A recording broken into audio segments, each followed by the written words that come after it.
You are now listening to the You Run podcast, True Crime.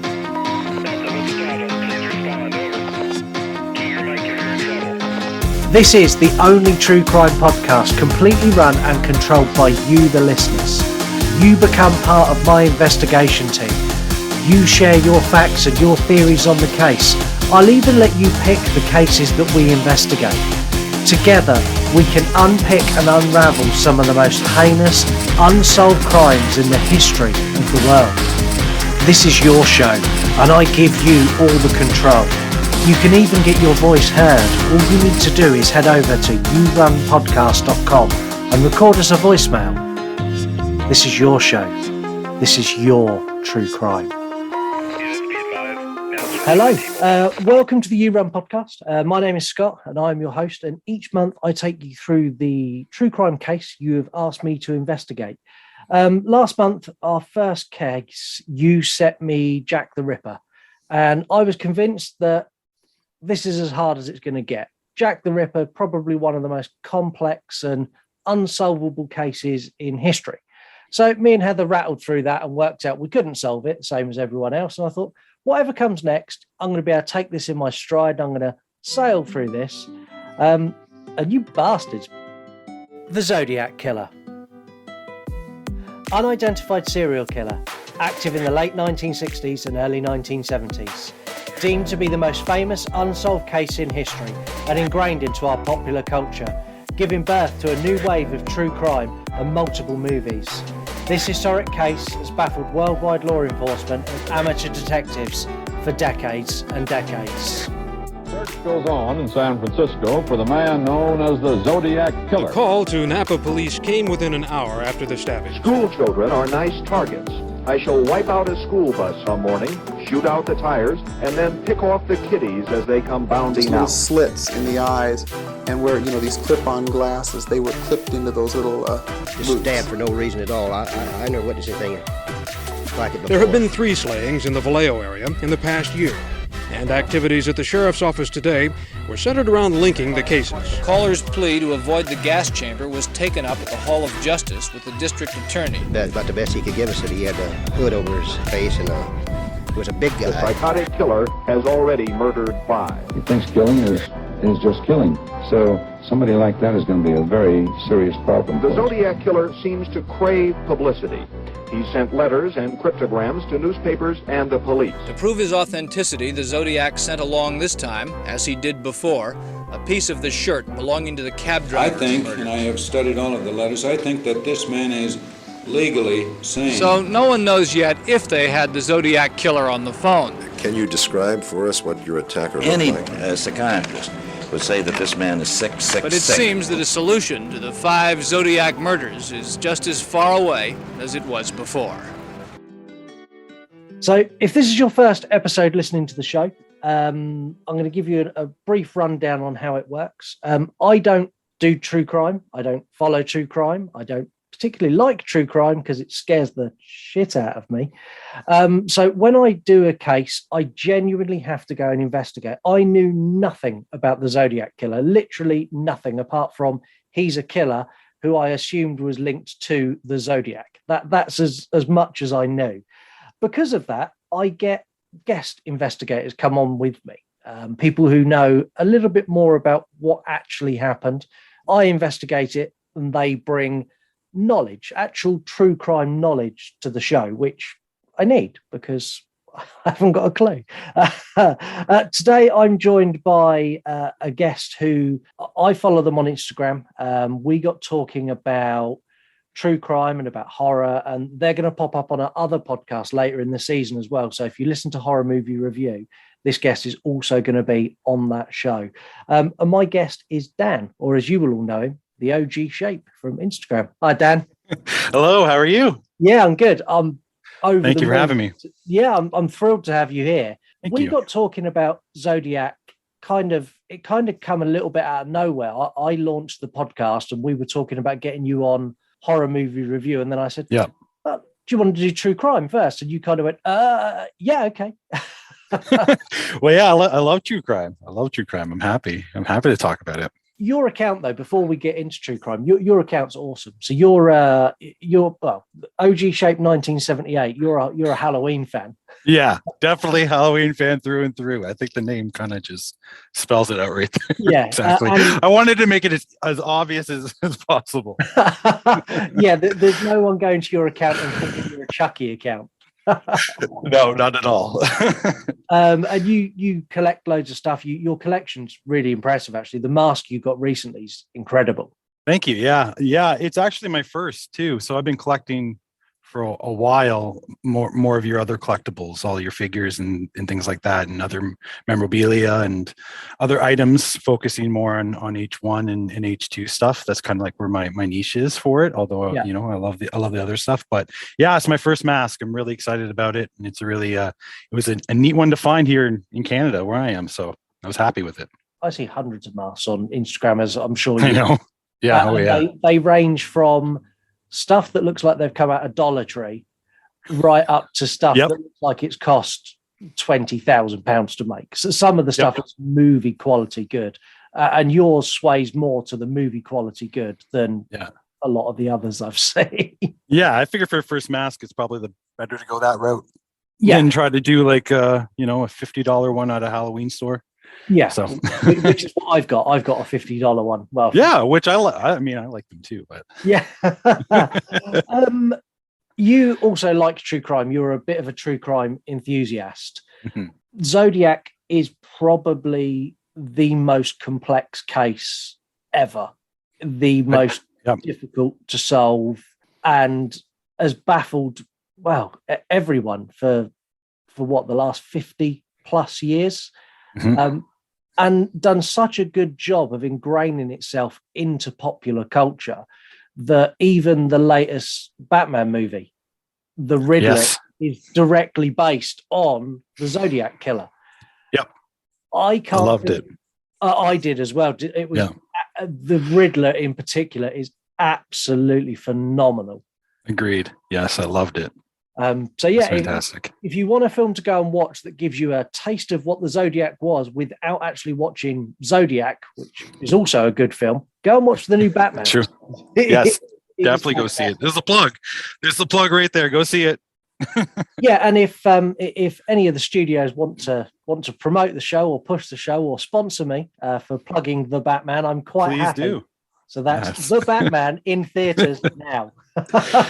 10 out of 10 or 11 out of 10 for sure. Yeah, exactly. And I will take sponsorship money through any means you'd like to send it. Do it now.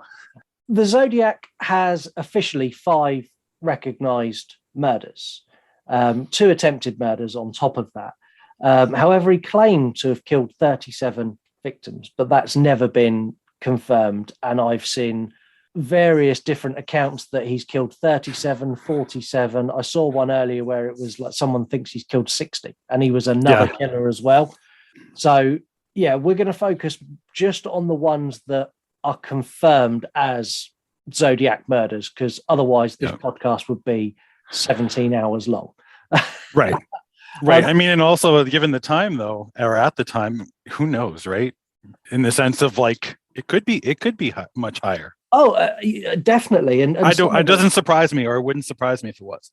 No, it wouldn't me. And some of the other potential murders that I've read, I'm convinced they are they're Zodiac murders, but I'm just going to focus on the main ones because everyone who's listening, Dan is limited on time. So we've only got Dan for a certain amount of time because Dan has got other commitments that are real life commitments like work and just general day-to-day stuff that needs to be done. But I wanted Dan on, even though he's only got a short amount of time. So Dan's going to help me solve this because no one else has done it in 50 years. So Dan, it's all on you. Oh yeah, this is the podcast that solves it. Oh, could you imagine? Could you really? Yeah. if we did, it would be crazy. It just stumble across it and go, oh shit, yeah. Oh wait, that is him. Everybody missed it. There it is. You missed the one clue. We'll start off with Zodiac's first murder. So this is known as the Lake Herman murders. They took place on on Lake Herman Road on the 2nd of December 1968. Around 11:30, the Zodiac pulled in next to Betty Lou Jensen and David Arthur Faraday, who were 16 and 17, in a spot known to teens in the area as that road was pretty disused, and it's kind of a lover's lane. It's where you'd go to hook up, basically. Yep. He shot Faraday in the head and then shot Jensen 5 times as she fled the scene. This town had literally zero crime before this. Yeah. Nothing that we know of. Yeah. Yeah. I watched an interview with one of the detectives or one of the police officers who looked after that town. And he said they'd have the occasional bar fight. They'd have a bit of DUI. They'd have domestic disputes, but they hadn't had a murder in 7 years. That's crazy.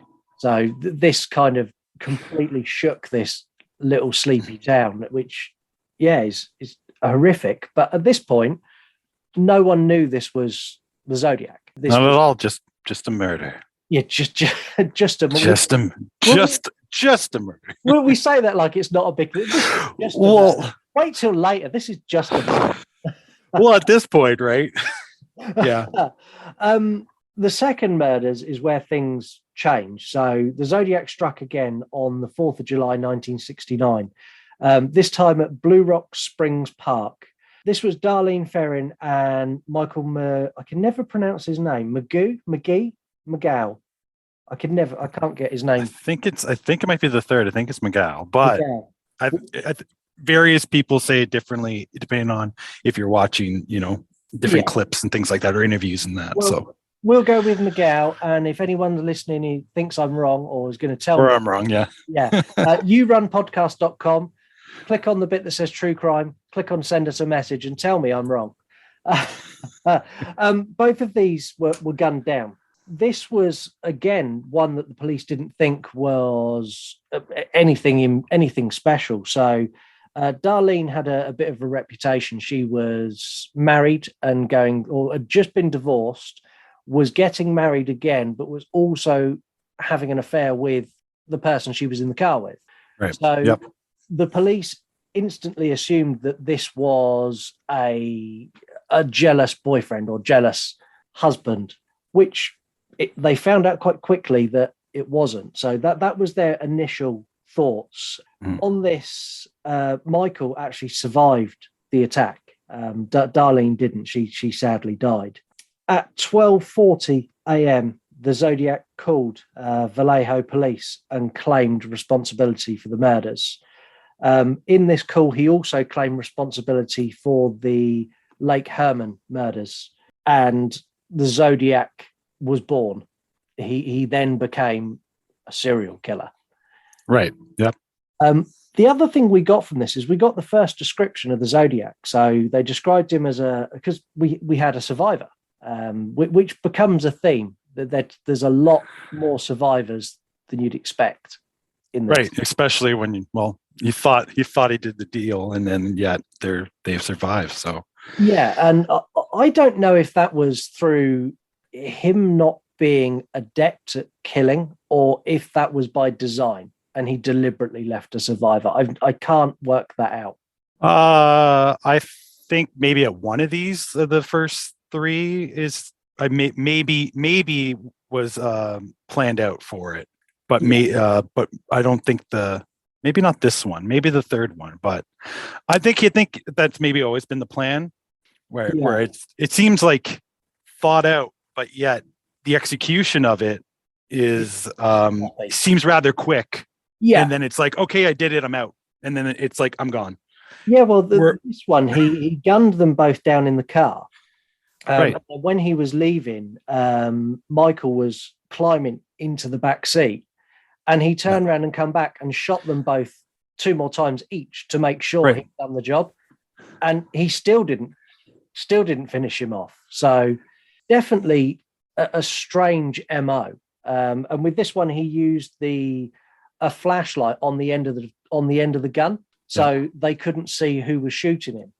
But we still got a description. So we got a description of a white male, 26 to 30, 195 to 200 pounds, 5'8" with short brown hair. £195. He's not a small guy. No, not at all. I mean, if you see the composite sketches of the Zodiac, he looks like quite a small, slight guy. And yet they say stocky, I think, is like the word that's come up a lot, right? It's like that's where it is. It's not like they're stocky. Yeah, so he's a big scary guy, and pointing a gun at you. I think I'd be clambering into the back seat as well. Oh, for sure. In this day and age, for sure. Yeah, I mean, the thing is, this would never happen now because of the amount of surveillance. This crime could not happen now. I've thought about that a lot, especially with a lot of the true crime stuff. I don't know if you can, unless, it's got to be more way planned out to know where everything is and stuff like that. Whereas like in this time frame that we're talking about, you didn't have to worry about any of that, especially if you're the person who's doing the act. Yeah, 1969, you can go where you want, do what you want. Exactly. And that's why you could just walk away. Yeah. It's not like, let's get that surveillance camera. Obviously, they had them some places, but not in the locations that were being chosen. No, and no CCTV, no cell phones. You're pretty much disconnected from the world. The second you walk out of your house, you're a ghost. Exactly. Yeah, exactly. That's a good way of putting it. Yeah. This is where the case took a very interesting twist.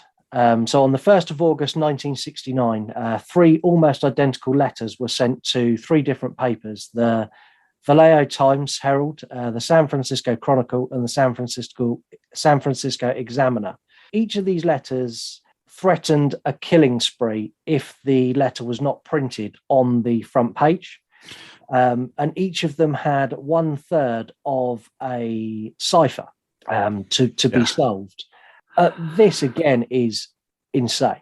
I mean, these editors getting these letters must have gone, fuck, what do we do? Well, yeah, and if you think about it, like you just said, they haven't had this type of crime in how long, right? So if you're receiving this in the post as a threat, do you immediately go, well, we better do it.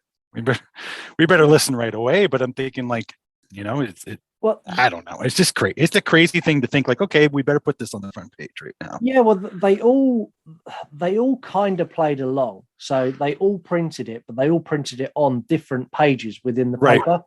And for the first time ever, from what I can gather, all 3 of those papers had a conversation between them. And they put a very similar statement in the paper that basically said, we think you're full of shit, but we're printing these just in case you're not. Just in case. Yeah. It's probably the right way to do it too, because you never know, right? I think we'd be the same. Wouldn't we be the same now? I don't know. A little bit. I don't know. I mean, even with surveillance that we have now, would you not think, I mean, there'd probably be a lot more investigation to do before you'd ever make it. But if you're like on a timeline, let's say if it said you have X amount of time to do or corroborate or listen to me, or this is going to happen, you're like, okay, so I'm going to use up every single minute of that time and second to make sure before I put it out there or something like that. Yeah. I don't know. I don't know how the press would respond to this now. I don't know whether they'd go, no. I don't know how many kind of letters the press would receive. That's what I mean. I wonder if they get these normally like, oh, we get these so many times a day or a week or whatever. They're like, yeah, oh, it's one of those ones again. Like, I hope it's not that. This one's got a code on it. Do you want to try and solve it? Yeah, this one doesn't have a code, so we can't do it. Like if it doesn't have one, they're like, oh, it's just another letter. Oh, this has got a cipher. We better figure this shit out. We better print this one. Yeah. They printed the cipher, and this is the bit I love about the cipher is they printed it, and they've got law enforcement trying to solve this, but it was solved by a school teacher and his wife, Donald and Betty Harden, who were crossword enthusiasts who just sat at home for 2 days and went, we could work this out in 2 days. In 2 days. I find that fascinating. Yeah, I mean, I like a puzzle, and I've had a go at some of the ciphers, and I've got some solutions that I'll share later in the show. To see a cipher printed in the newspaper and know what that cipher is, this is a threat to other people. For them to go, what should we do this afternoon? I know, put the kettle on. Put the kettle on. I'll start working on this, and we'll solve it. And they did. And what they got was quite an interesting message. So the message that come out of the cipher was, I like killing people because it's so much fun. It is more fun than killing wild game in the forest because man is the most dangerous animal of all. To kill something gives me the most thrilling experience. It's even better than getting the rocks off with a girl. The best part of that, when I die, I'll be reborn in paradise, and all the stray people I have killed will become my slaves. I will not give you my name because you will try to slow me down or stop me collecting slaves for my afterlife. I'm going to point something out. This motherfucker cannot spell to save his life. Yeah, true. His spelling is atrocious. He spells paradise with a C. He's got double S's and double L's where there shouldn't be. His spelling's terrible, which is why when Betty and her husband solved this, they had leftover letters because his spelling was so bad. Yeah, the 18, right? Is it 18 on the bottom that they couldn't figure out what it said or where they contributed. Yeah, and I think that's purely because his spelling's bad. And maybe. I mean, I feel like isn't Paradise? Wasn't there an older spelling of it that had it that way? That can be something too, right? The fact is that maybe, though it's interesting to think, like, is he spelling wrong, but yet now he's sending it as a cipher and something that has to be decoded. It's like a mix of, is this person really there, or like, and they're really like a genius type on a mathematical side, or are they, and they're just, his spelling's horrible. Maybe they're better with numbers than they are better with spelling. Like, who knows? I always found that super interesting about this case. It was something that I struggled with. So are they really bad at spelling like I think? And I think that they were possibly in the military for a period of time, which is where their cipher knowledge comes from. And they weren't educated at an academic level.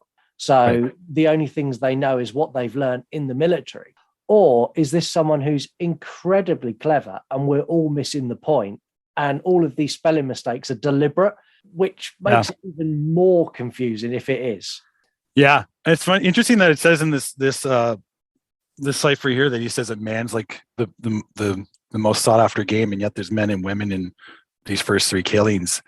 I don't know if he's just attributing men to just being human in that sense, like humans, but he says man on a specific point, but yet who are the survivors, or the two survivors of it are men, right? And yet the women are the ones who have not.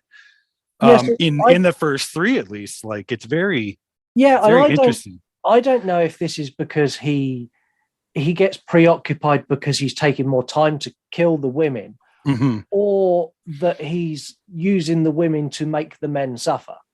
Yeah, and I could see it both ways.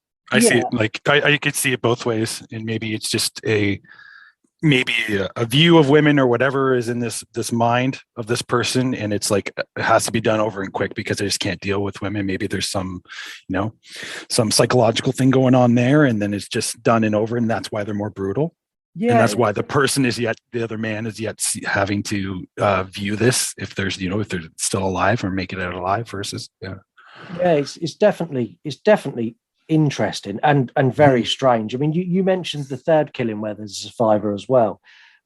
This is Lake Berryessa, and this is the setting for the Zodiac's most bold murder by far. This is completely off-piste from what he's done previously.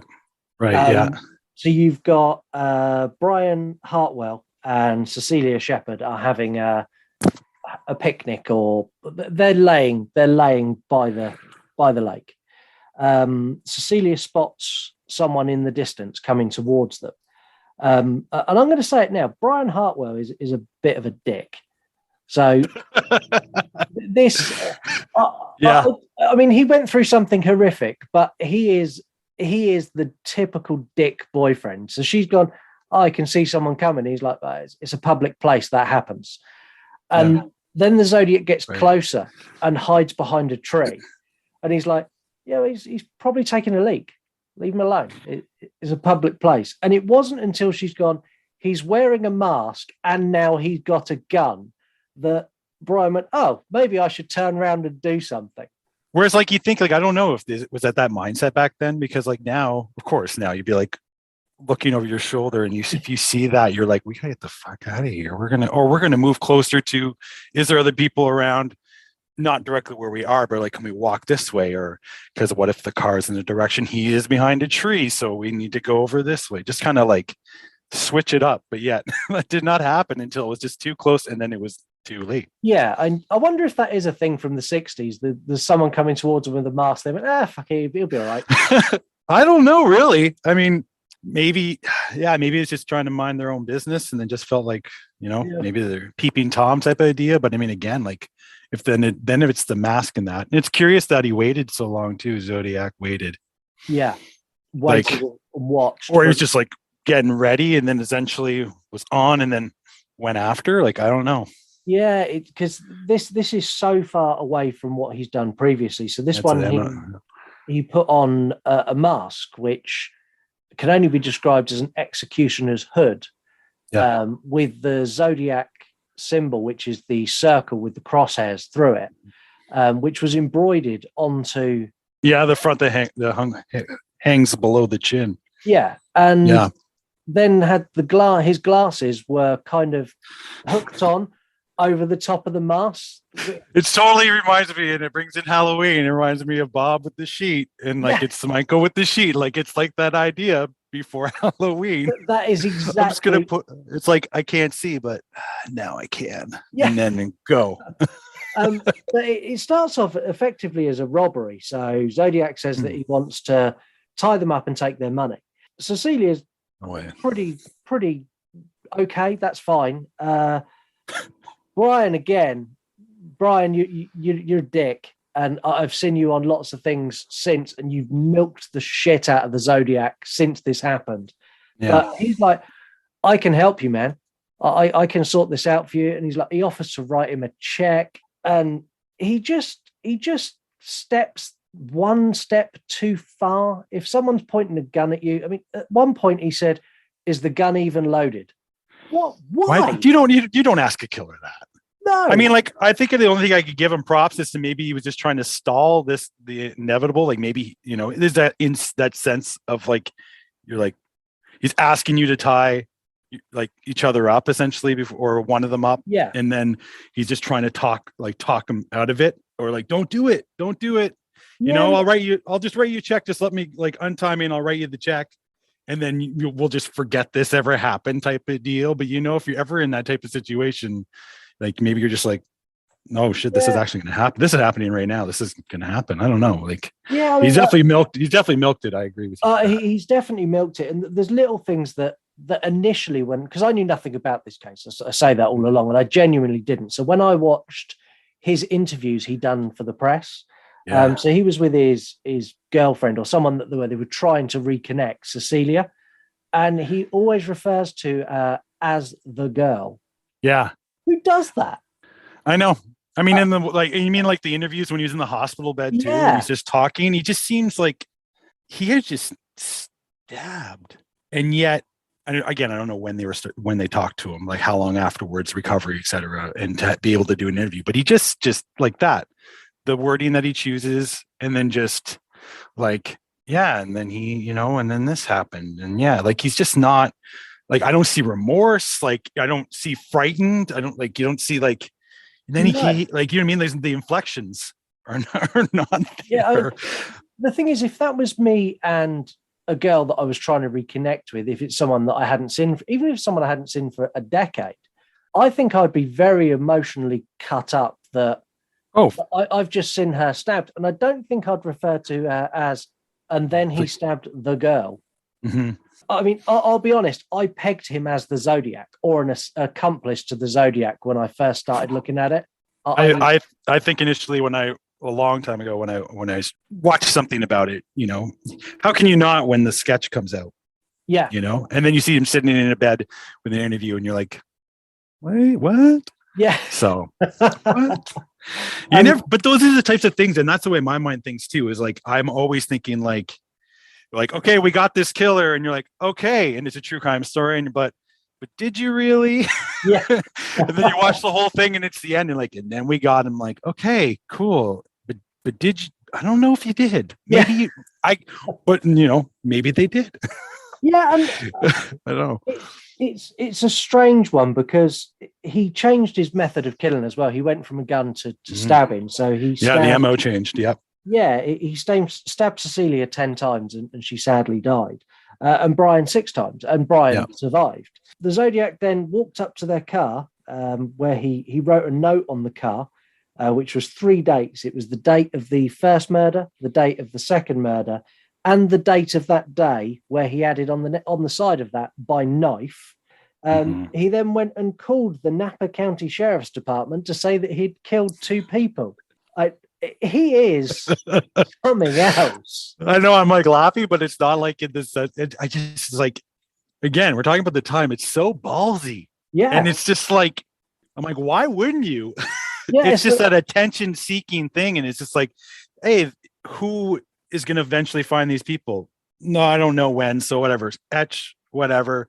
And then I'm going to make the call. Like, yeah, it was me, because you still haven't caught me. It's 19, whatever. Like, you're not going to get me yet. This is the playful, right? It's all playing. Yeah. And I think this is the first serial killer who done this in this way. There's we done Jack the Ripper. So Jack the Ripper allegedly sent letters, but most of those were probably the press. But this is a guy who's gone out. He's brutally stabbed 2 people. He's then walked up, found the car, that's Brian's car, opened the door and written a note on the inside, then gone and made a phone call. Went, oh yeah, by the way, I've just killed 2 people. I've also left you a note. Anyway, I've got to go. I'll catch you later. Yeah. But it was me. Yeah. Bye. Just so you know. Yeah. But he left a bit of evidence on this one. So they found footprints, which they worked out were wing walkers' boots. Right. Military style, right? Yeah. Which at the time you couldn't buy unless you had a military ID, which instantly then put military personnel in the eye line of investigators. Yep. But as quick as they went down that path, the path changed again, because on the 11th of October, we got the Presidio Heights murder, where again, the MO, everything flipped completely on its head. So the Zodiac got into a taxi driven by driver Paul Stein. He got him to pull over in Presidio Heights, where he proceeded to shoot him, rob him, and then flee into the park. But there was a witness to the shooting who called the police. She said she saw what she thought was a white male wiping down the inside of the car after he'd taken the wallet.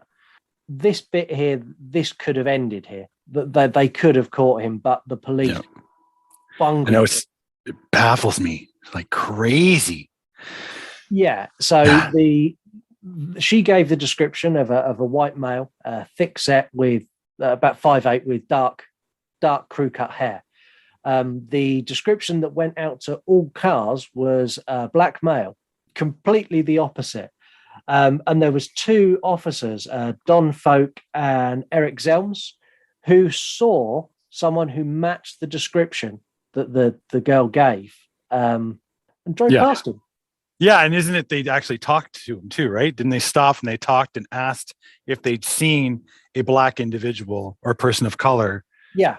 And then they kind of steered him in that direction, but yet it was Zodiac. That's like they're kicking themselves for that one for sure. And the best bit is the Zodiac shortly later sent in a letter saying, "Oh, by the way, 2 of your officers stopped me and we had a chat." Yeah. I love like it's just rubbing it in their faces and their noses right into it. And I think didn't he say at one point that he was just if you wanted to find me, I was just in the park, which wasn't it just right there? Yeah, so he went and sat in the park, which is like a 2-minute walk. And he said, "You would have got me, but all I could hear was you racing your police bikes up and down." Yeah. So he sat in the park watching them, listening to them, and no one's going to look for him in there. And then he sends a letter to go, "Look, you lot are stupid. You stopped me. You spoke to me. I know. And I was in the park and you didn't find me." And I'm so curious too, because like that situation, when he gets stopped and gets asked, and he just says, like, when he gets this information of like, "Oh, we're looking for this type of person," he must have had like a revelation, like, all right, like I got them or something, like in the sense like, oh, just, yeah, I saw that person. They went up this way. Yeah. And then you're just walking away. Like, what are you thinking? Like, you're probably thinking like, all right, I knew I was going to get away with it, but now I totally got away with it. Yeah. Cause I imagine when they pulled over and spoke to the Zodiac, if it is the Zodiac, and I think right. If they spoke to the Zodiac who's just killed someone, when they pulled over, he must have gone, oh shit, it's all over. Yeah. And well, they're slowing down. Keep going. Keep going. Slow it. Oh, they're stopping. And then when they went, we're looking for a black male. Apparently shot someone down the road. The Zodiac must have struggled not to laugh. Yeah, I wonder. I'm curious of like that, the time difference of that, like from the question to answer. Was he like a big breath of sigh of relief and like, well, I was just right up there. I just saw this black male just run right up this way. Yeah. I heard the shot. But I've got to go because I got yeah. I'm late for something. But he did leave. He did leave some evidence on this one. He left a bloody fingerprint. He later claimed that the fingerprint was planted to put detectives off the case. And he also said the reason they didn't find any prints is because he used model glue on the tips of his fingers, so he wouldn't leave prints. Which, again, there is on all of these crime scenes, there is next to no evidence. No, and that kind of makes sense. I mean, like, again, we're at a time where I guess forensic evidence is basically nothing, right? Fingerprints are very little, and sure, you could fingerprint things, and there's that whole idea of like when you're looking at fingerprints with the matching with an eyeglass type of deal, right? That's where they're at for forensics. So I feel like he planted it, right? Like he planted the print there. He wanted them to find it. And then, they're not going to catch this guy. Well, the Zodiac continued. So this was the Zodiac's last official murder. There's lots of others that are rumored, but this is the last one that's been officially recognized by the FBI as a Zodiac murder. The Zodiac continued to taunt police throughout the early 70s. He sent in letters threatening to blow up school buses. You had a reporter who worked for the San Francisco Chronicle, Paul Avery, who had given the Zodiac repeated kickings in the press. He'd said that he's not a real man, that he used lots and lots of language that you'd never get away with saying now. I think at one point he called him a homosexual as an insult, and we now know that's not an insult, that's just the world. But that was, at the time, was used. I don't know if I thought about this a lot. I think Paul Avery was trying to provoke a reaction from the Zodiac. Oh, for sure. I think that's a whole idea of like, even let's say we caught somebody and yet they're not giving up any information, but you're like have at least like substantial evidence that you think it's this person and you're wanting them to give up more. It's that whole idea of like trying to make them crack. Yeah. I think it's just trying to make him do something that is going to get them caught in this case, because they are not yet caught and we can't get more information out of them in person. Right. So we're just trying to figure it out in hopes that they were like, another letter will come and be like, fine, this is what's going to happen. I'll see you there and I'll wait here after you're investigating and you can turn around and look at me at this time. Like, you mean like more? I don't know. And I don't think Paul Avery expected what he got. So he got a personalized letter, which come in the form of a Halloween card. Yay, Halloween! Yeah. So he gave another clue to his identity, and basically the card said, "I'm gonna come and kill you." Was basically the gist of the card. This scared his co-workers so much that they all started wearing badges or buttons that said, "I'm not Paul Avery." And then Paul Avery started carrying a weapon I think too, right, to make sure if he was ever jumped or ever come across and threatened, then he would at least be protected himself. Yeah, and if you want to get a good idea of the reporter side of this story, David Fincher's The Zodiac is probably as close as you're going to get for that side of it. It doesn't show the police side of it as well as it probably should, but what happened in those press offices, it captures that very, very, very well. Robert Downey Jr.'s portrayal of Paul Avery and how he went from being quite a slick, on the ball reporter to an absolute mess after the Zodiac called him out. Really, really good. Yeah, it's a fantastic movie. Yeah, it's a really good movie. Yeah, I really like it. The other thing on this that I've kind of skimmed over here, there's a point where the Zodiac sends a letter to, I can't remember what paper it was, but he sends a letter saying that he wants to call into a TV show. Yeah, I don't remember which paper that was either. I don't remember which one, but yeah, he did do that. Yeah, he did. And he asked for a particular attorney and a talk show host. And he called in and they put this out live. I know. Talk to him live. Or the person who called, sorry. Yeah. Wow. It's a lot of ballsy moves. Like and maybe it's like, again, it's a testament of the time to where they're just like, we need to catch this person. We're going to exhaust any means possible. So yeah, the letter says, let's do it. So we better comply. Yeah. we better do it right now. And then hopes that person is the person that we want, who is going to call. What if they didn't call? You're just sitting there and I don't know. Yeah, I mean, it was weird because they literally they had these two guys sat on TV, and you can find this footage. Go and look on YouTube because it's really easy to find. So you've got the attorney and you've got the host, and they're having a little chat, going, "Well, yeah, the Zodiac's asked us to come on TV, and he's going to call in a minute." And then they cut to an advert because they're going, "Well, he's not calling," and then they get a call, and they talk to this guy who initially identifies himself as the Zodiac. He then says they can call him Sam. He goes on to say that he suffers with really bad headaches. They go, well, we want to help you. The attorney's like, I want to help you. I can help you through this, Sam. And they arrange to meet.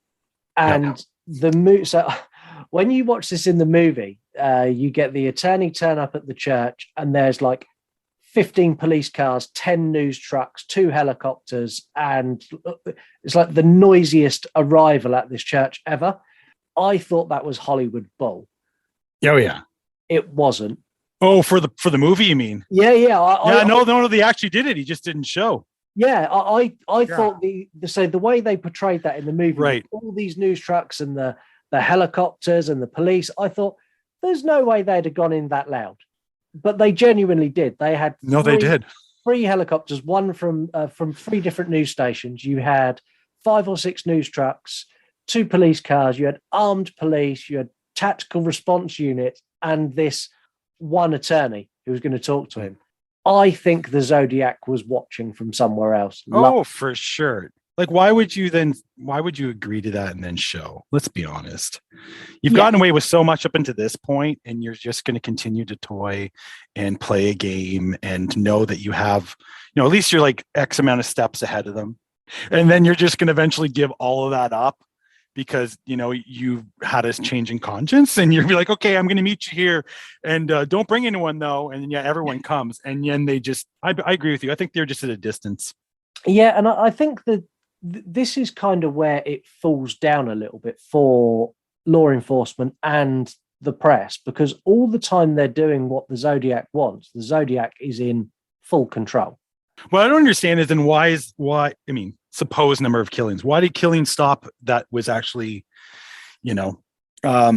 killings that were either linked right away or killings that were then, linked via another letter? Because if the letters kept coming, then why wasn't there an obvious murder that he was called out upon versus being like, all right, school buses, maybe that's the next thing, and here's some drawings, etc. Like, why? What? Or is it just like you've done X amount beforehand and now you just want to keep toying? Like that doesn't make sense to me too much. No, well, he sent especially from true crime and serial killers. It doesn't really make sense. No, well, he's the school bus one. Really, I quite like.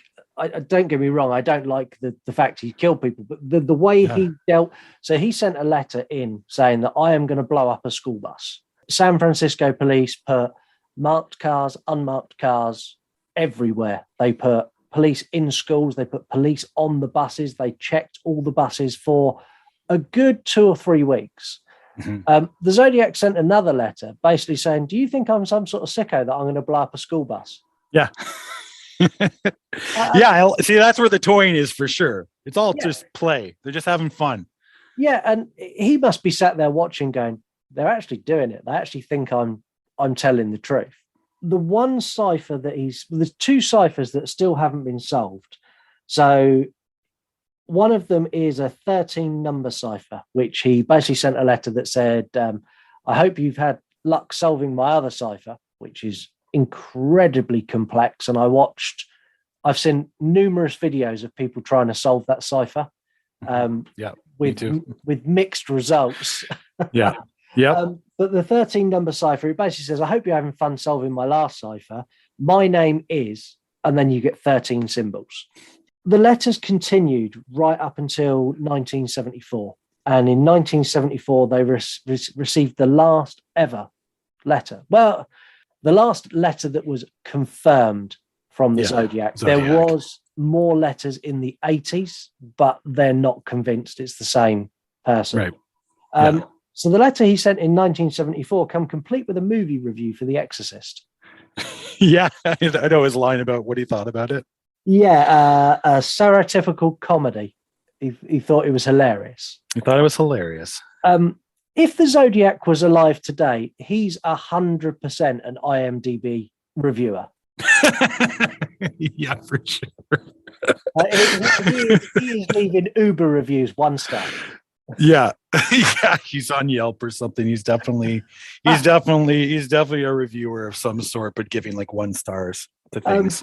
But yeah, he reviewed The Exorcist, which when I read it, I chuckled. I was like, yeah, I know, me too. And yeah, I'd like to know what he scored it out of 10, but he reviewed it anyway. And he ended that letter with me 37, SFPD 0. And that was the last communication, where he basically said, I've killed 37 people. You haven't caught me. You haven't even got close. Yeah. I wonder how close they got. I think they got very, very close in the park. Yeah, I'd probably say that would be the closest. I mean, depending on the list of suspects and all those people that they've interviewed, or the ones that we keep seeing all these, the books about and the movies about, and the one that the Zodiac movie is really focused on, David Fincher's, like, they focused really on one of the suspects that they kept saying forever could be him. Yeah, Arthur Lee Allen. Allen. But I know it's so hard, because then there's so many people that they keep thinking could have been Allen's best friend Cheney, right? Yeah. And it's just like, and then everything very quick to chop him into the police. Yeah.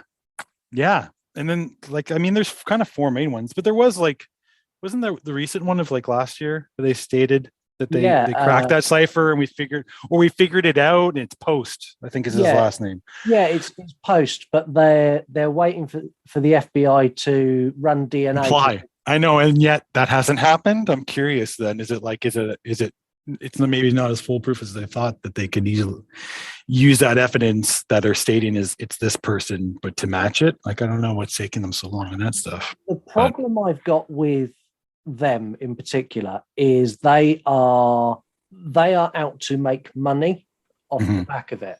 So they've already got one of their guys in the team has written a book saying that it's Post that's due out, and that's a copyrighted book to them. And I think as soon as you put money into a theory, it's going to fall apart. Yeah, it's compromised. Yeah, 100%. The validity of it's compromised for sure. Yeah, because they're out to make a buck, and they're out to. There will be a movie, I guarantee, in the next couple of years that frames Post as it, and they will be profiting straight on the back of that book.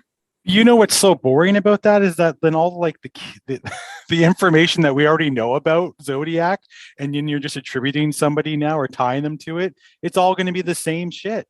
Yeah, we've already heard it either through your YouTube videos or through the movie, David Fincher's movie, and yet now. No. Another book like the one where it's like, my dad he told me, or this person my friend told me on their deathbed, and I published a book, and yet there'll be a movie, and then the middle chunk of that movie is going to be the killings, and we've already fucking heard about it already. There's no new to the table. I feel like sense, like, even though he's still something to cash on, like besides I think you should just do a book and not a movie, because like, or not even, or nothing, like, I don't know. But yeah, it's all about money for sure. It definitely is. And I find that a little bit sad that it's reached that, because there's not many other serial killers that generate this level of revenue for studios and authors and bring this sort of attention. I mean, I'm not being funny. I'm after getting attention for it being on my show. I'm not going to make any money, but I want people to listen, and I know they will, because it's about Zodiac. Yeah, exactly. It's infected our culture on so many different levels. If you look at lots of serial killers who come after Zodiac, he's almost like the poster boy for serial killers. Everyone wants to be the Zodiac killer. Well, not everyone, but every killer wants to be that level. Yeah, because like Unabomber afterwards, I mean, he was after that too, even though I think they tried to think that could have been a connection, but that doesn't make sense to me, because I mean, anyways, but like the whole like idea of sending something, right? Decipher it, figure out what this manifesto or this cipher, like figure out what I'm all about. You know, it's definitely, it's the leader. He's definitely the leader, or of it all. He's definitely the front runner. He's the one who set the groundwork for everyone else to follow, without a doubt. What we're going to go on to now is the suspects. Okay. So we kind of started touching on it. So you've got Arthur Lee Allen, which is the one that in the David Fincher film, they absolutely assassinate him. If you watch that film and you don't look at anything else. Right. You would come out of that movie being like, they solved it already. And yet if you were someone who wanted to do more research, you'd be like, oh, you mean this is still an unsolved case? I just saw the movie. Isn't this not, but I mean, Hollywood.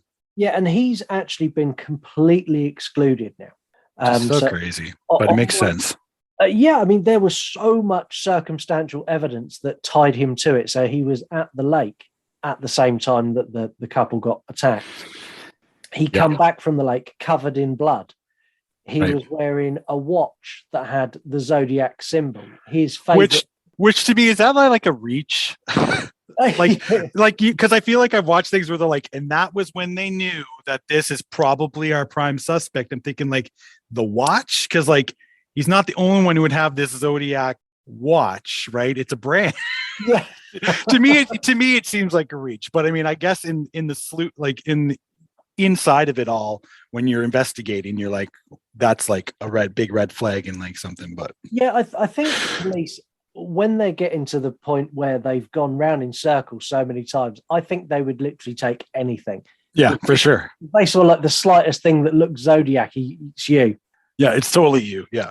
But they found, so in recent years, they've managed to take DNA off of some of the stamps from the letters. Mm-hmm.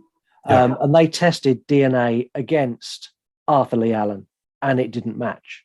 Right. So they disqualified him from being a potential suspect. It then turned out in one of the books that was written, apparently the Zodiac got other people to lick his stamps. Yeah. Which, how do you even start that conversation? How do you get someone else to lick your stamp? Well, wasn't there like a falsehood of like a woman who published one of the books said that too, and she's like, it was my, I don't know if that one, I'm trying to remember because there's so many, of course. If it's like that was my father and he made me lick the stamps or something like that. But like, and then like, okay, then test her DNA against it and see if it's like, and yet again, I think that all that came back as negative. No matches. And you're like, oh, people. So many people have got so many theories. I wonder if now the FBI are at a point where they're like, look, unless you can bring us something that gives us some evidence, we're not even going to test it because you're just wasting our time. They must get thousands of requests. Well, the thing is too, like if you're trying to like, when they were investigating some of these people that you were talking about and they get them to do like a handwriting analysis or print analysis of them, like even right then and there, and then they try to match it to the letters. Yeah. I'm like, with all of this like creativity that is happening in these types of murders, especially early on when serial killers weren't as popular or not even like, again, this is a trailblazer serial killer, like, could they not just write differently? Yeah.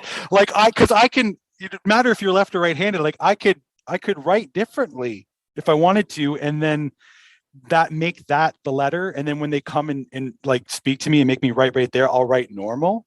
Yeah. Like I don't know. Yeah. I know there's comparisons with like the way you loop and all that stuff, but like really, So I don't know. This is Smart fantastic. I can't believe you brought that up literally as I was about to say this. So Richard Marshall was a suspect. They excluded him on the fingerprint, but then they said the fingerprint they thought was planted anyway.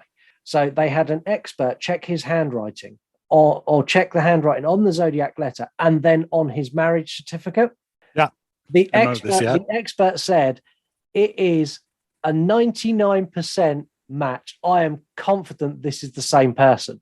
They then spoke to the city hall where the marriage license was issued, and the handwriting was the handwriting of the priest. It's a priest, I know. And it's like, okay, it's the priest. Let's go. Well, this is the thing. So this writing expert went, that is, I am confident enough to stand in a court and say that is that man. And then it was the priest. I want to know if that handwriting expert went, oh yeah, well, actually, now I'm looking at it again, or if he stuck to it and he still thinks that priest was guilty. Yeah.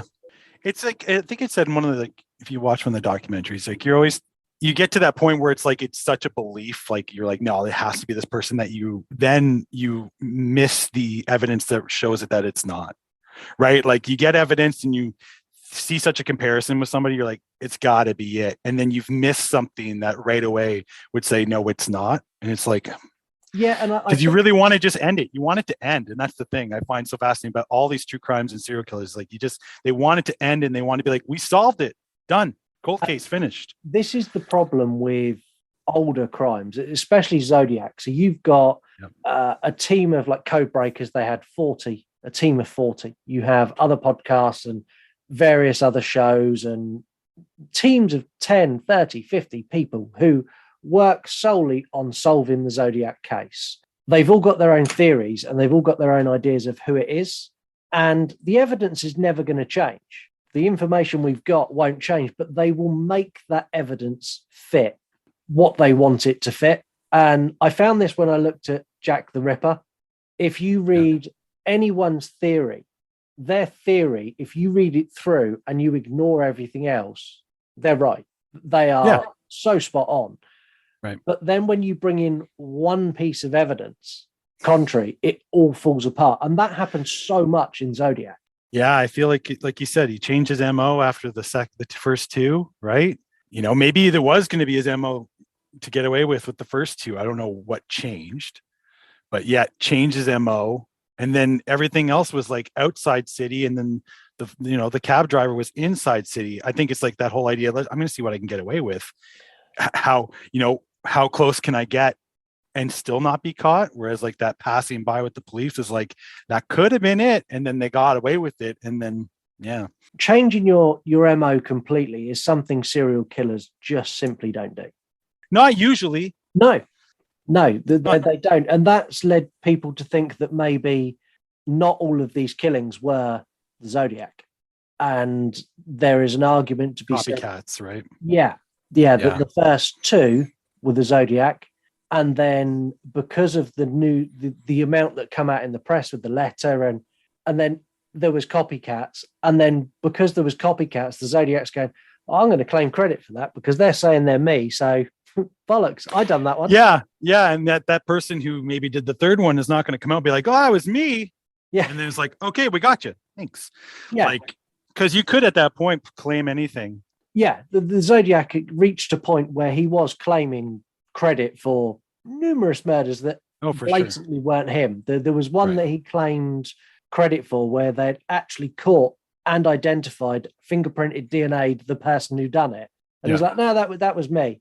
And that was one of the things that Paul Avery called him out on. He basically in the paper, front page of the paper, said, you are full of it.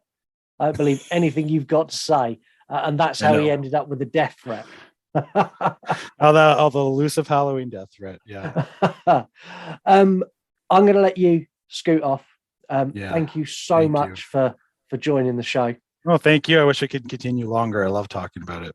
You will get to continue talking, not about this, but you're going to be on Horror Movie Review. Yes. Where we're doing Child's Play 2. I'm excited. That's great. It's a great sequel. Going to be awesome episode. I'm going to let you go. I'm going to carry on. I'm going to bore people now with the cyphers.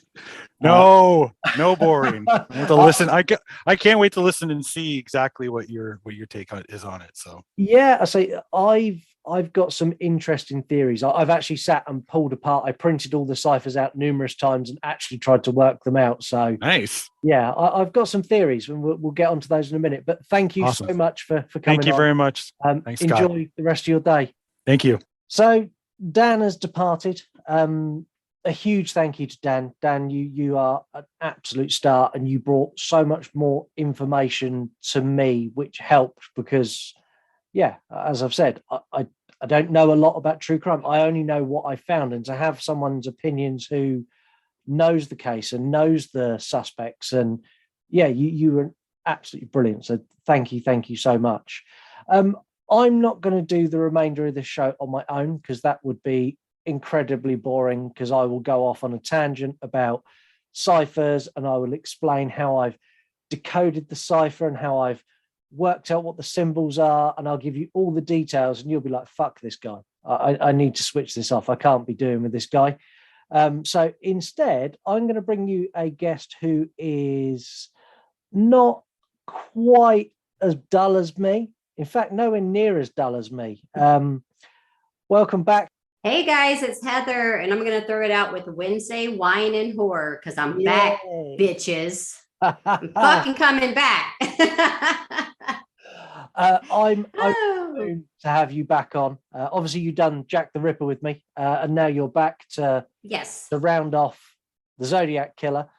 My followers and listeners don't like me, do they?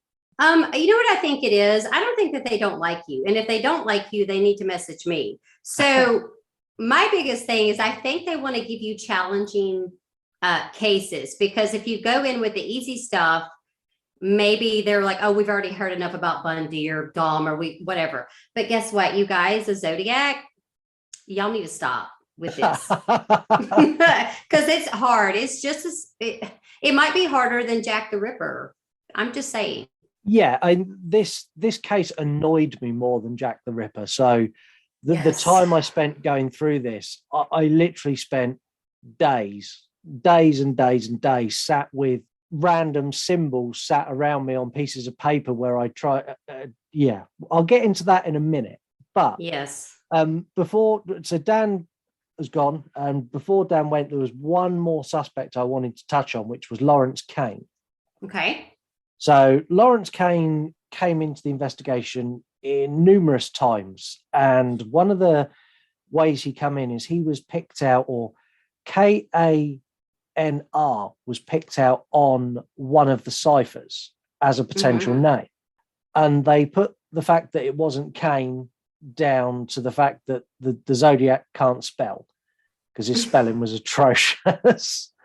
I mean, still. But there's no evidence tying him more than people just throwing accusations around. And there's so much of that in this. There's so many people who are like, oh, it was my dad. It was my nan. It was this guy. It was that guy. And I don't think there's another serial killer case that's happened on. I don't recall one. I feel like this is more of a case of like, I want to get my 15 minutes of fame, or for people that do have severe mental illnesses, because if you read the suspect stuff, a lot of them had a lot of issues. Yeah, they so there you go. Yeah, so suspect wise, there were so many, and I mentioned earlier, so the Zodiac released a cipher. It's now referred to as C13, where in this cipher he basically went, I hope you've solved my other cipher. My name is, and then gave 13 symbols. Yeah. Now, I like puzzles, and this cipher, so the first one, the 340 one, the one that went in the paper, I printed all those out, and I sat and worked it out. And I'd done that before I looked, at what other people had done, and I got the same answers as the couple who done this at home, the crossword couple, and I reached the same point as them, near as damn it.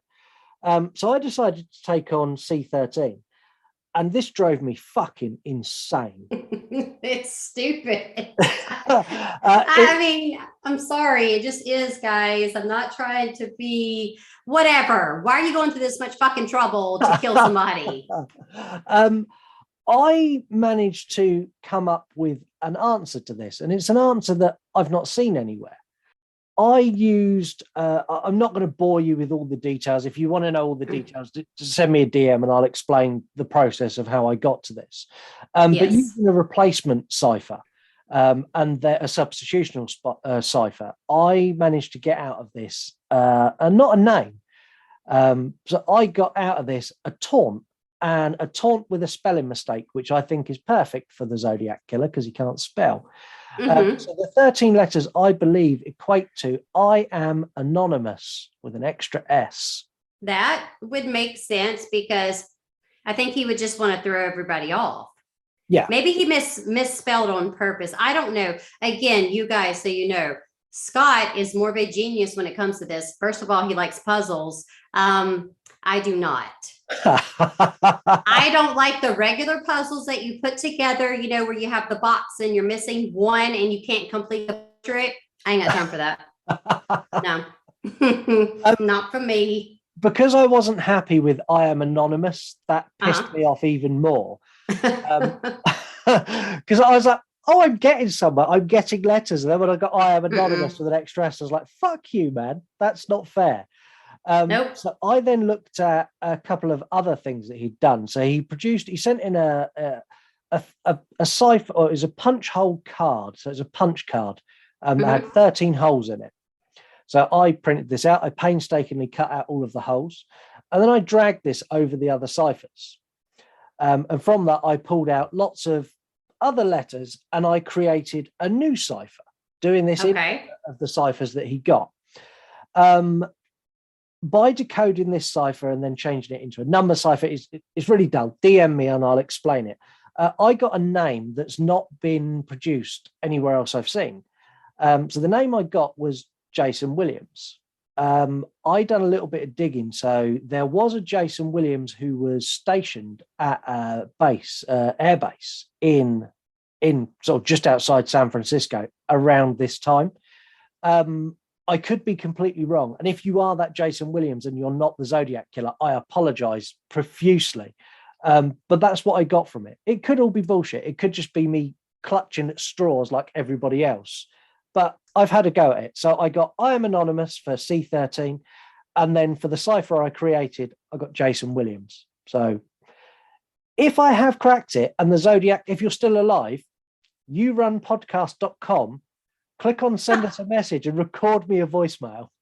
I'm going to kill you myself. Make sure that it's Jason Williams with 2 S's at the end, okay? So we can throw Scott off. I don't even know. I think that that's actually brilliant.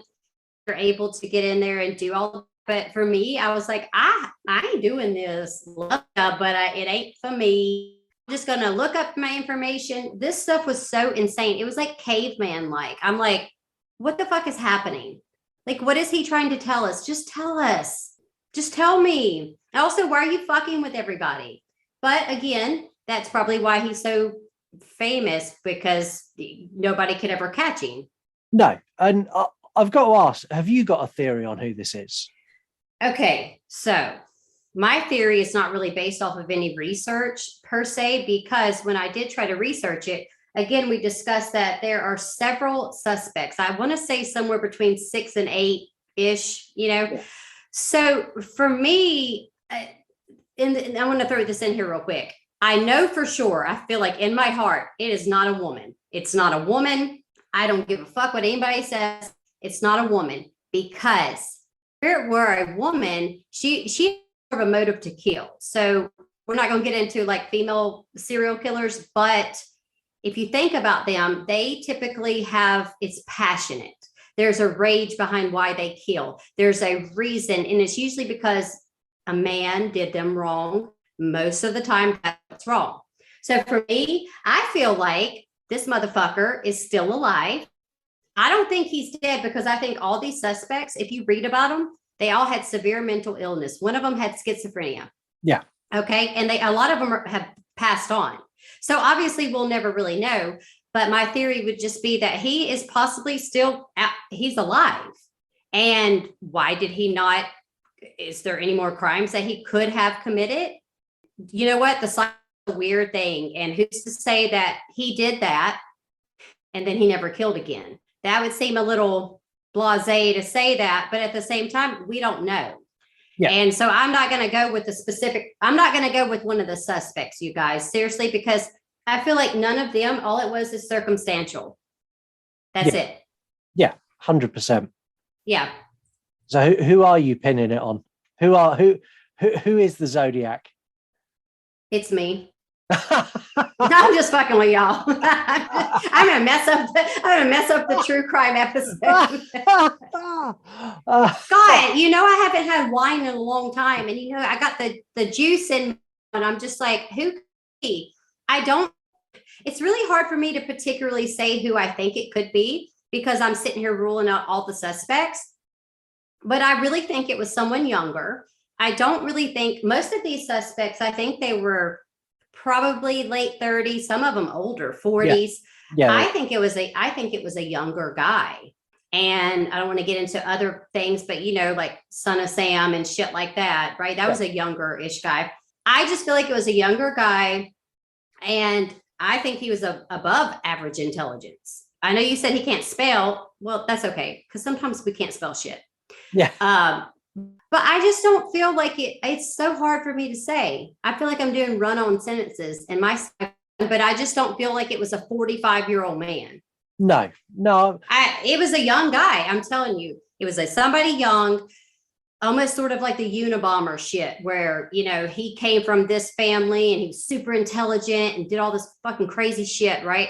That's what I feel like. Somehow there's like some connection, not with those two, but in the sense that the guy's younger. Yeah, and I smart. I can buy that. I don't know whether he's smart or whether he had military training. So military training would explain the ciphers. Okay, that is true. See, I don't know anything about that, but yeah, I don't know. He's without a shadow of a doubt, he's definitely an intelligent person, whether he's academically trained, academically clever or not.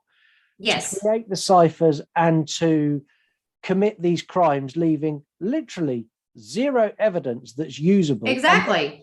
Taunt the police for the best part of a decade afterwards and still caught. That's phenomenal. You can't do that. You can't taunt the police. Yeah. Tell them you've done stuff and still get away with it. It's more like taking advantage of the time, the decades that it was in. So we're talking about like the 60s into the early 70s. So again, technological things, they had only gone so far, much further than Jack the Ripper, but still, again, you need to get a fucking fingerprint for sure, or you need to actually catch this person murdering this other person to know and actually have a legitimate eyewitness, because I feel like all these accusations of like, oh, well, I heard his voice. Yeah. Bitch, I can talk in a man's voice too. I can do all kinds of voices. You need to do a man's voice now. And now you've said it, you need to do it. Let me think of something. I got to think of something funny to say. Like, what is it? I used to like joke around with my sister. I think I prank called her one time. Now we're much older when I prank called her, but we're childish. And I was like, hey, baby, what do you want to do tonight? And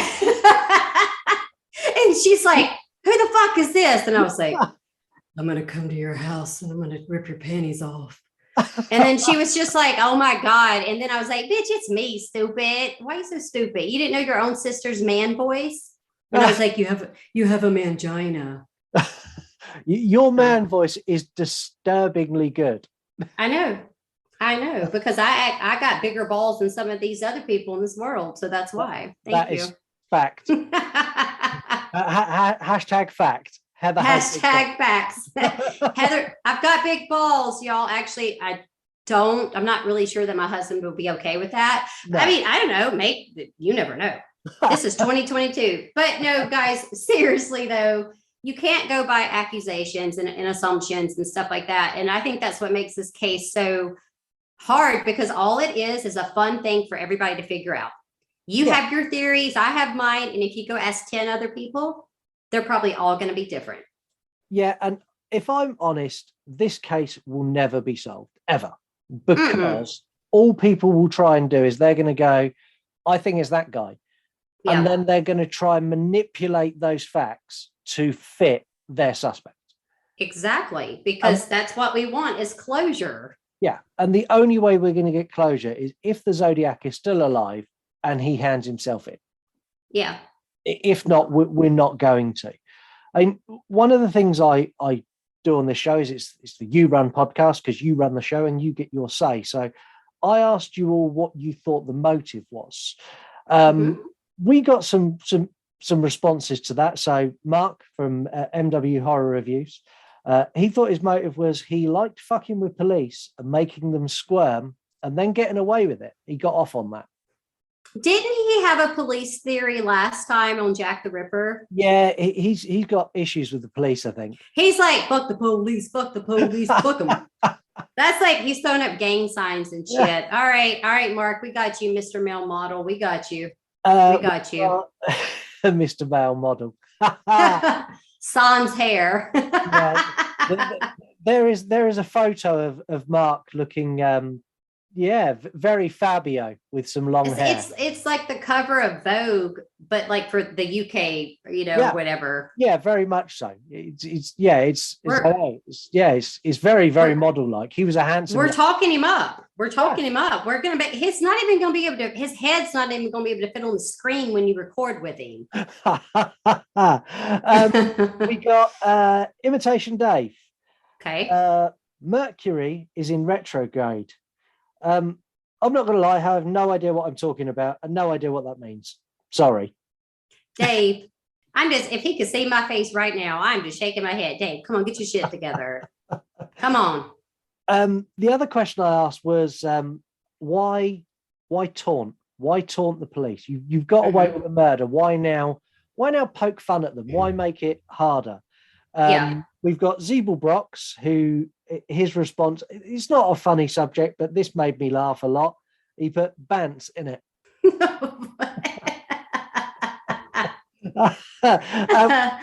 We got a serious one through from Ghost Note. It was a form of control and his way of getting himself in the public limelight. That's fact, because I went and done a little bit of digging on this. So the letters stopped. And then the letters started again about a year, 2 years later.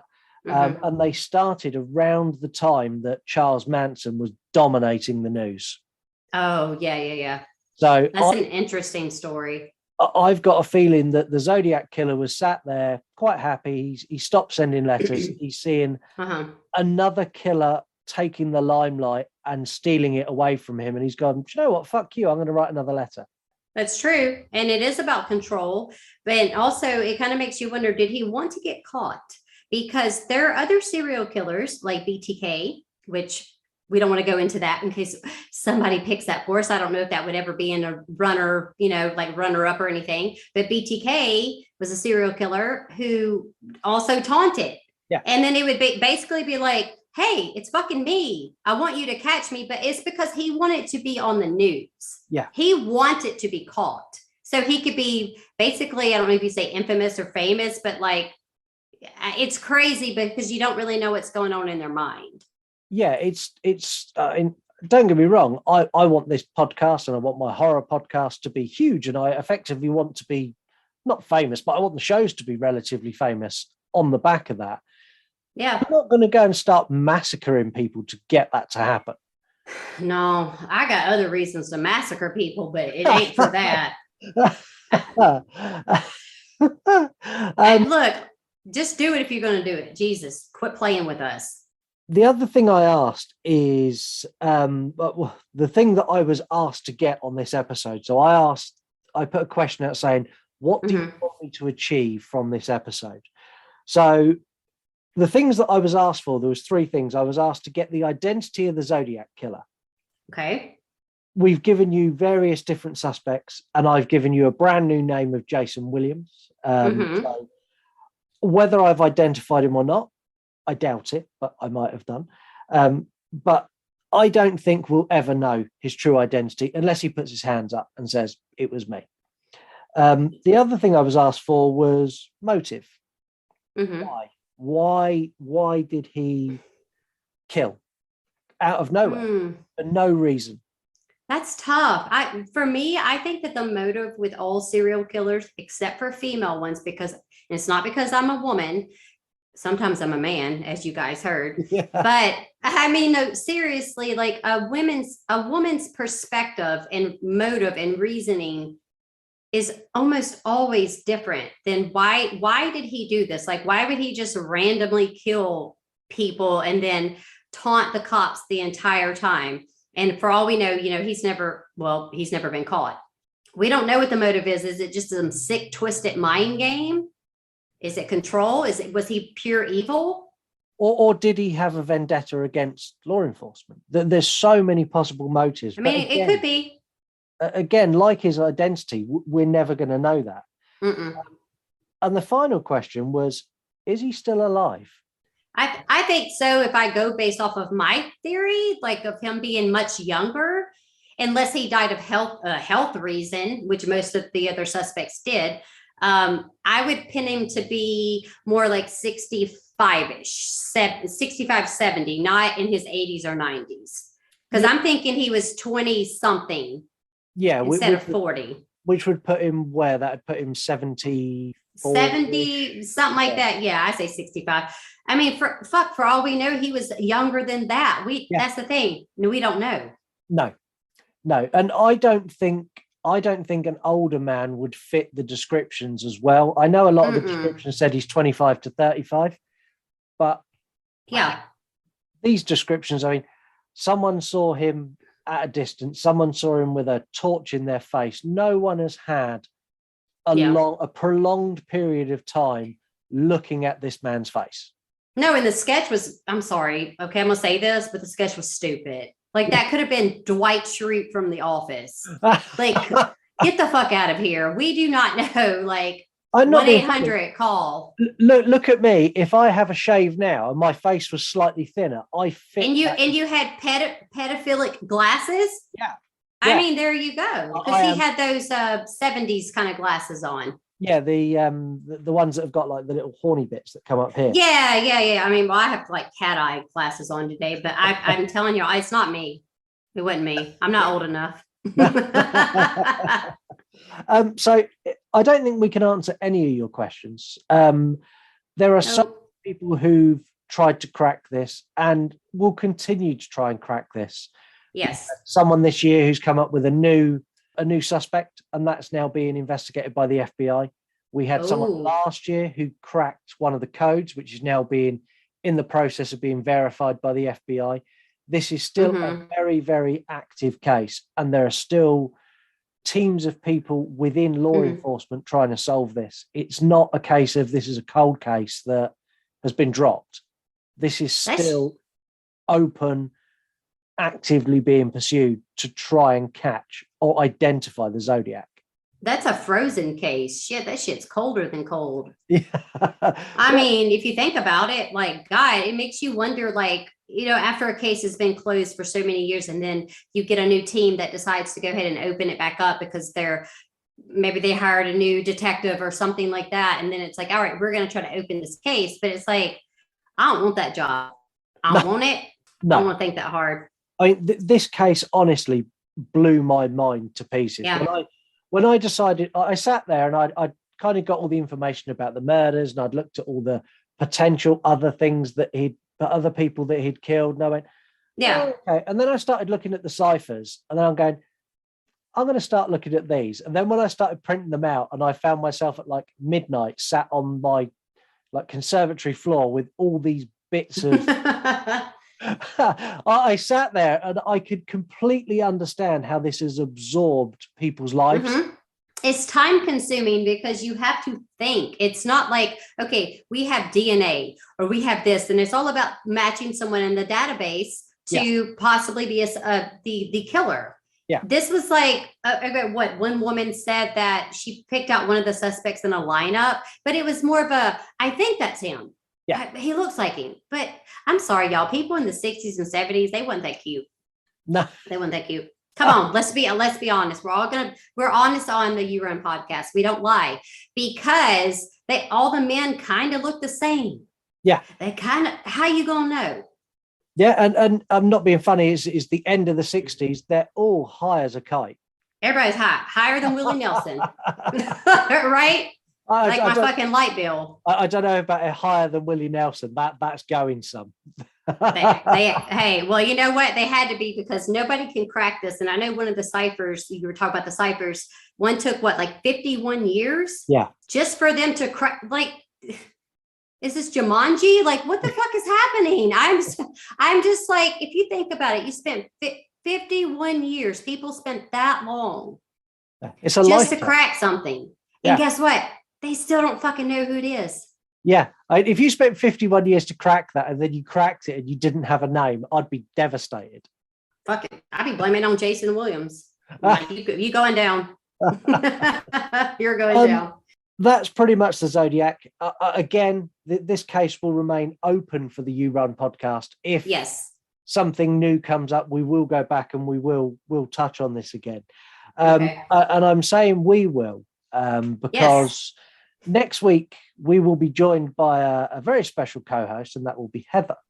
The week after that, we will be joined by a very special co-host, and that will be Heather. It's me, y'all. I want to welcome my full-time co-host to True Crime, Heather. I'm bouncing it up, y'all. Y'all can't see me, but I'm bouncing it up like, That's it, because I knew I was a winner all along. I knew it.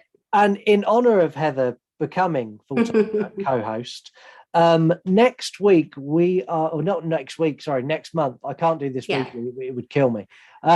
It'd kill me too, because then I feel like I'm back in school. I'm like, what are we learning? Next month we are doing Killer Women. Yes, you guys, I swear to you, oh my God, I'm gonna lose my shit. I'm gonna lose my shit if y'all y'all have to pick a good one. I don't know who's gonna be in the runners up yet, but we got to have some good ones. You and me talk about that. You can give me a list of ones you want in there. I know one already. Yeah, don't give it away. Don't give it away. I'm not. I'm good at secrets. Sometimes. So the poll will go up for Killer Women, and that will go up when this episode goes out. Yes, sir. Get involved in the show. This show is like the horror movie show I do with Mark. This show is exactly the same. This is for you to run. It's for you to send me questions. Yes. Ask me things to find out about the cases. Make it a little bit harder for me. Call into the show. Give your opinion. If you think what I've just said for the last hour and a bit on the Zodiac is all bullshit, go to yourunpodcast.com, click on send us a message, record me a voicemail, tell me that. If you are Jason Williams and you are now pissed off because your whole family's accusing you of being the Zodiac, call in. As I said earlier, if you are the Zodiac and I've just identified you, call in, because that would be huge. That would make this show the biggest show in the world. I'd lose my shit. I'd act so crazy on this show. We'd have to actually do like a video. Like, we'd have to put it out there, because I would do all my dancing, and I'm really good at dancing. I think that you guys know that by now. Yeah, I mean, so good. If Zodiac called in, Heather would do her dance, and we would replace Joe Rogan as the biggest podcast in the world. Right. You know what? I don't want to get into that, because I know this is not what the You Run pie, but I don't really like him that much. I don't really think he's that funny, or I don't know. I'm going to say something really controversial now, that if people like Joe Rogan, I'm sorry. Joe Rogan is a bellend. I don't really know what that word means, but he's a doo-doo head. Yeah. Okay. So a bellend, that's a more British term. So a bellend is a helmet on the end of a penis. That's what he is. Oh yeah, no, we don't want that. We ain't trying to have that. No. Please get involved in the show. Thank you so much for listening. Heather, as you're now full-time co-host, just like Mark, you get shit to do, so you can say goodbye for us. Oh, you want me to say goodbye? Yeah. Okay, so how do I say goodbye? All right, you guys, listen. Every month we're going to be doing a new case, and I want you guys to listen. And if you do not listen to the You Run podcast, then you will die by me. And until next time, we'll see you bitches later. Goodbye. Delta 29er, be advised. Targets in your area. Do you require tactical backup? Thank you for listening and participating in the investigation of this episode of True Crime. Delta 29, please respond. Be sure to leave us a review wherever you can. So that's Apple Podcasts and Spotify. You're like you're in trouble. And for more information on how to get involved in the show, contact us through our social media at You Run Podcast everywhere, or go to our website, yourunpodcast.com.